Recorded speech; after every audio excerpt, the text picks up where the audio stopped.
Welcome back to the show, folks. Today I thought we'd just scroll through the snake identification group on Facebook. If you're not a member of this group, go check it out. Send us a request to join. Snake identification group. So we'll scroll through some ID requests and I'll give kind of a quick summary of the identification if I can. So let's scroll through and take a look at some ID requests in the snake identification group on Facebook. Rick Parks posted Key West, Florida as the location. So we see a snake with some kind of brownish on brown crossbands. The photo is blurry. You know, the photos that we get, they're not all picture perfect field guide beautiful photos. A lot of them are blurry like this, low light conditions, and it makes IDs challenging.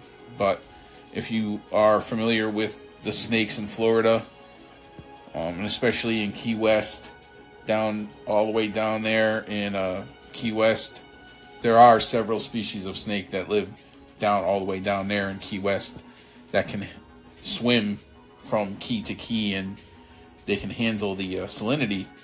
And taking a look at the markings of this snake and knowing the snakes of the region, I can identify this snake, as Jennifer has identified here, as a mangrove salt marsh snake, Nerodia clarki compressicauda, which is a species of water snake in the genus Nerodia.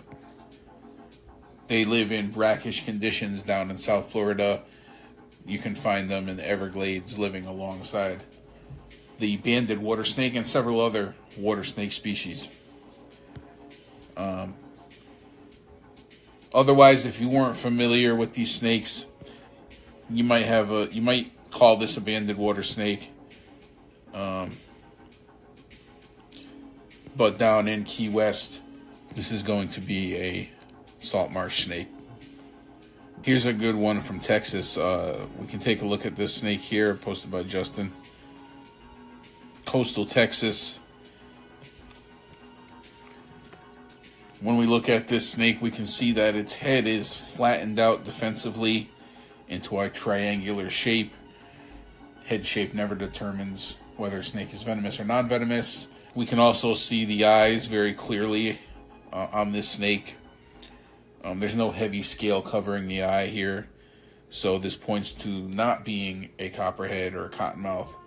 Then if we take into consideration the species native to Texas and just the general body shape here, the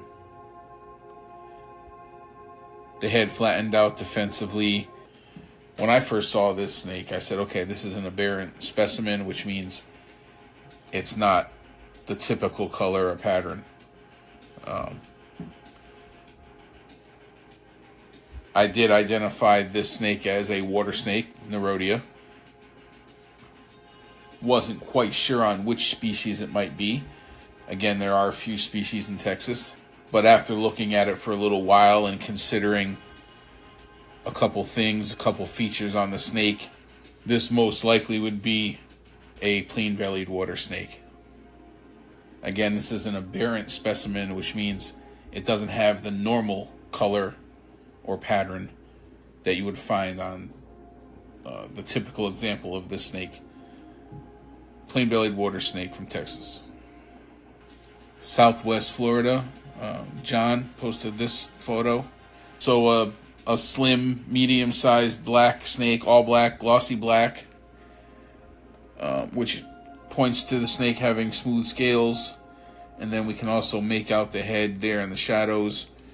We can kind of see the head there and a little bit of white showing through on the chin area there. So this is a southern black racer. The only other snakes that are black in Florida are an indigo snake and the melanistic eastern hognose. Both of those snakes will have a different body type. There's also the black swamp snake, which is much smaller as an adult, with a red belly, no white. So a hognose snake would have a different body shape, rough scales, the obvious head shape of the hognose. Indigo would have a different body shape. So this is a southern black racer from Florida. Jim posted this one from Georgia. We'll take a closer look at this snake. So we can see kind of a long snake here with kind of a grayish brown color and some darker markings going down the snake. And then what we can make out from the head, there's kind of that contrasting light lower jaw area and then darker on top. Body shape does not suggest a venomous snake. And the placement of the patterns here, kind of those saddle markings going down the back with kind of like the pointy edges to the markings there. All of this points to a rat snake.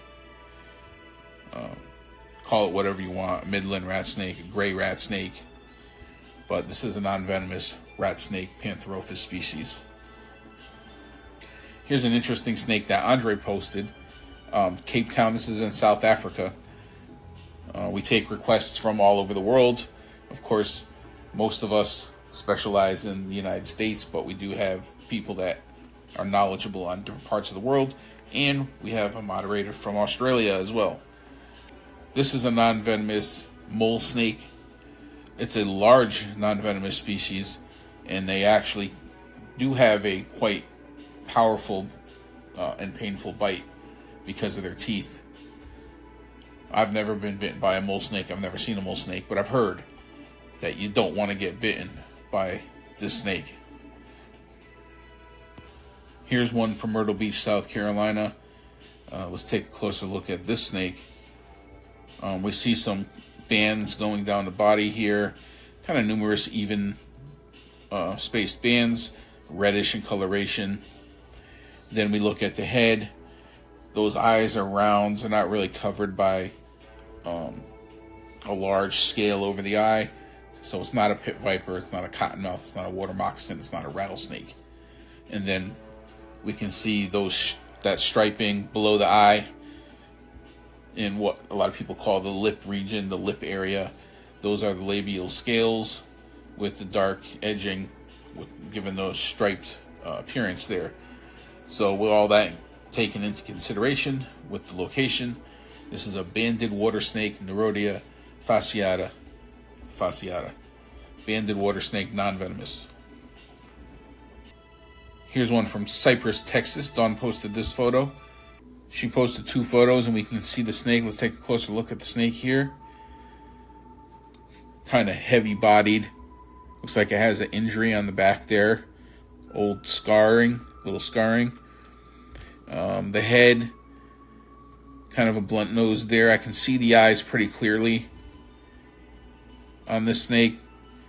No overhanging scale.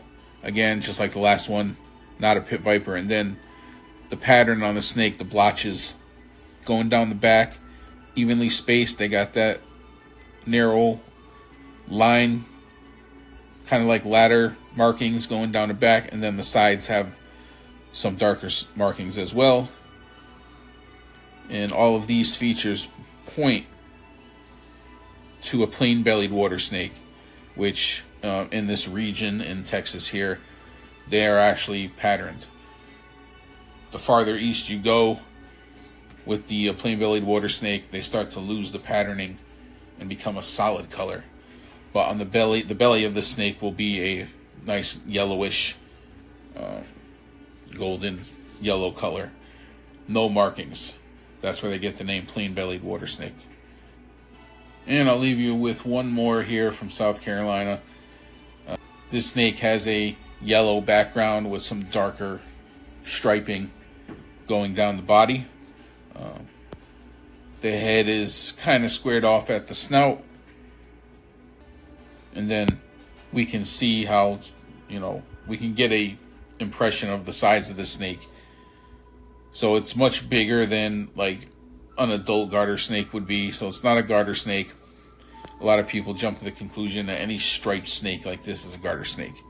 But in fact, in this region of the Carolinas, rat snakes, on the coastal plain of the Carolinas, rat snakes are yellow with stripes like this. So this is a harmless eastern or yellow rat snake from South Carolina. So there you have it. I hope you learned a little something today. Remember that we can't learn how to ID snakes overnight. It takes practice. And eventually you'll begin to recognize the snakes as you keep looking at posts like these and pictures online. Just keep looking at pictures. Get yourself a field guide. And eventually, if you stick to it, you'll start to recognize the snakes. Thanks for watching. Please subscribe to the channel. Give it a thumbs up. Share it. Help me spread the education. And once again, come join us in the snake identification group. And I'll put the link down below in the comments.